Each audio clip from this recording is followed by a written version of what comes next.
اعوذ باللہ من الشیطان الرجیم بسم اللہ الرحمن الرحیم رب اشرح لی صدری ویسر لی امری واحلل عقدۃ من لسانی یفقہوا قولی رب یسر ولا تعسر ودمم بالخیر وبک نستعین اما بعد فاعوذ باللہ من الشیطان الرجیم بسم اللہ الرحمن الرحیم۔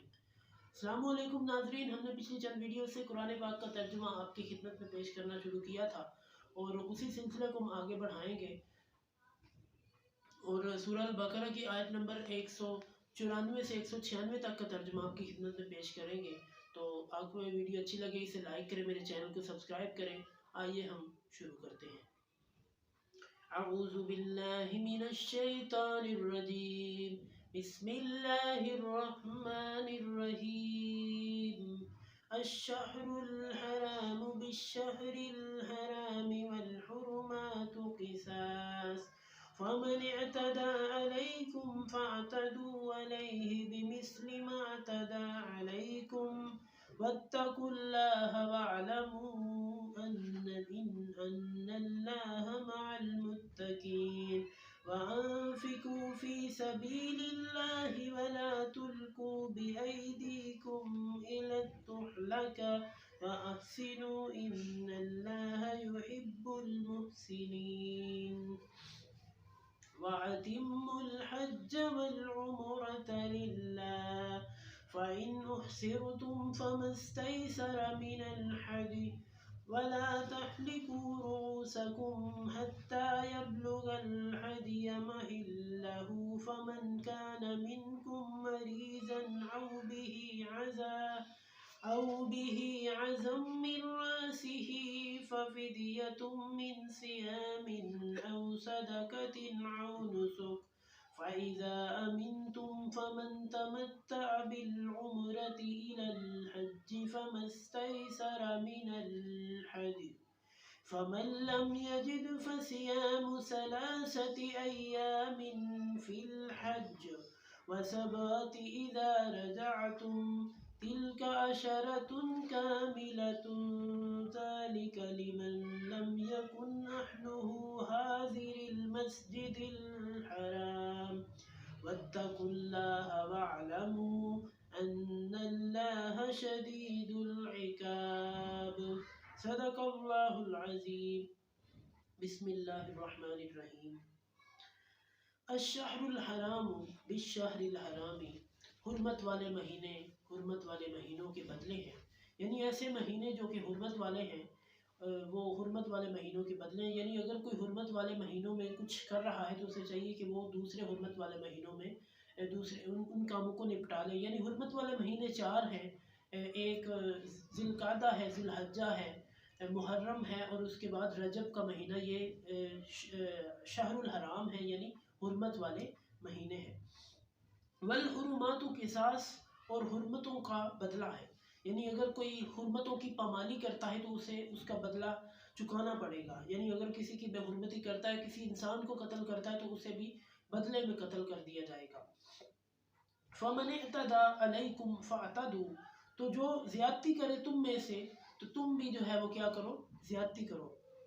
یعنی مطلب یہ ہے کہ اگر کوئی تمہارے ساتھ غلط کرتا ہے تو تم بھی اس کے ساتھ غلط کرو۔ اگر کوئی تمہارے ساتھ غلط کر رہا ہے تو تم بھی اسی کے ساتھ ویسا ہی کرو۔ علیہ مثل ما اعتدى علیکم، یعنی ایسا ہی کرو جیسا کہ اس نے تمہارے ساتھ کیا ہے۔ یعنی اس کا مطلب یہ ہے کہ جس طرح کا تمہیں جو ہے نقصان پہنچائے اسی طرح کا نقصان پہنچاؤ۔ مطلب یہ ہے کہ اگر کسی کو ایک تھپڑ مارتا ہے تو اسے ایک تھپڑ مار کر ہی کام ختم کرے، یعنی کہ 3-4 لگائے تو اس کا جو ہے وہ الٹا اثر ہوگا۔ وَاتَّقُوا اللَّهَ وَاعْلَمُوا، اور اللہ سے ڈرو اور جان رکھو، أَنَّ اللَّهَ مَعَ الْمُتَّقِينَ، کہ بے شک اللہ تعالیٰ تقوی اختیار کرنے والوں کے ساتھ ہے۔ وَأَنفِقُوا فِي سَبِيلِ اللَّهِ، اور خرچ کرو اللہ کے راستے میں۔ وَلَا تُلْقُوا بِأَيْدِيكُمْ إِلَى التَّهْلُكَةِ، اور اپنے آپ کو ہلاکت میں نہ ڈالو، یعنی اپنے آپ کو اپنے ہاتھوں کو ہلاکت میں نہ ڈالو۔ وَأَحْسِنُوا، اور نیکی کرو، إِنَّ اللَّهَ يُحِبُّ الْمُحْسِنِينَ، بے شک اللہ تعالیٰ نیکی کرنے والوں کو پسند فرماتا ہے۔ آگے حج کے کچھ احکامات ہیں جو کہ بہت زیر غور ہیں، یعنی حج کے احکامات جو ہے بہت زیادہ امپورٹنٹ ہوتے ہیں۔ کچھ لوگوں کو حج کا طریقہ اور معاملات کا نہیں پتہ ہوتا تو وہ ان معاملات کو غور سے سمجھیں۔ وَأَتِمُّوا الْحَجَّ وَالْعُمْرَةَ لِلَّهِ، یعنی جو حج اور عمرہ ہے وہ اللہ کے لیے پورا کرنا چاہیے، جو حج پورا کرنا چاہیے۔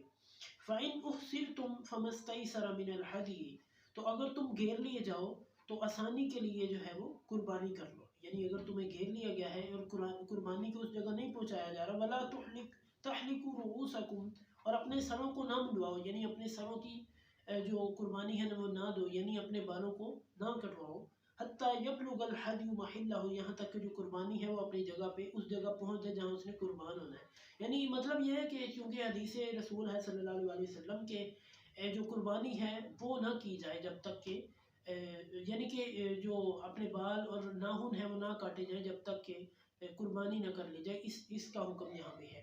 فَمَنْ كَانَ مِنْكُمْ مَرِيضًا، تو جو تم میں سے بیمار ہے، او بِهِ أَذًى مِّن رَأْسِهِ، یا اس کے سر میں درد ہے، تو وہ اپنے بالوں کو نہ کٹوائے۔ فَفِدْيَةٌ مِّن صِيَامٍ، تو وہ کیا کرے، ایک روزہ رکھ لے، یعنی اس کے بدلے ایک روزہ رکھ لے، او صدقۃ، یا کچھ صدقہ دے دے، او نسک، یا پھر وہ قربانی کر لے۔ یعنی وہ جو حج پہ گیا ہوا ہے نا، تو اس کے لیے بھی روزہ ہے، یعنی اگر وہ قربانی یا اس کے سر میں جو کچھ درد ہے، وہ کہہ رہا ہے کہ میں سر نہیں منڈوانا چاہتا، بال نہیں کٹوانا چاہ رہا، تو پھر وہ کیا کرے، یا تو روزہ رکھے یا صدقہ دے، یا پھر وہ اس کے بدلے میں قربانی کر لے۔ فَإِذَا أَمِنْتُمْ، اس لیے کہ تم ایمان لے آئے ہو۔ فَمَنْ تَمَتَّعَ بِالْعُمْرَةِ، تو جو فائدہ اٹھائے ساتھ عمرے کے، یعنی حج تمتع کرے۔ حج تمتع ایک قسم ہے جو نبی کریم صلی اللہ علیہ وسلم کو بہت پسند تھی۔ یہ وہ قسم ہے کہ جس میں آپ نے ایک ہی احرام باندھا ہوتا ہے، اسی کے اندر آپ نے جو ہے وہ آپ نے حج بھی کرنا ہوتا ہے، اور اسی کے اندر آپ نے عمرہ بھی کرنا ہوتا ہے، اسے کہتے ہیں حج تمتع۔ الی الحج، حج کے ساتھ، فَمَا اسْتَيْسَرَ مِنَ الْهَدْيِ، تو جسے آسانی ہو وہ قربانی بھی کر لے۔ فَمَن لَّمْ يَجِدْ فَصِيَامُ ثَلَاثَةِ أَيَّامٍ فِي الْحَجِّ، تو جو یعنی کہ جس کے پاس قربانی نہیں ہے تو وہ کیا کرے، حج کے بعد 3 روزے رکھے، حج کے بعد 3 روزے رکھے، جنہیں ایام تشریق کہتے ہیں، ٹھیک ہے، 11، 12، 13، یعنی یہ جو دن ہے ان کا روزہ جو ہے وہ رکھ لے، ٹھیک ہے۔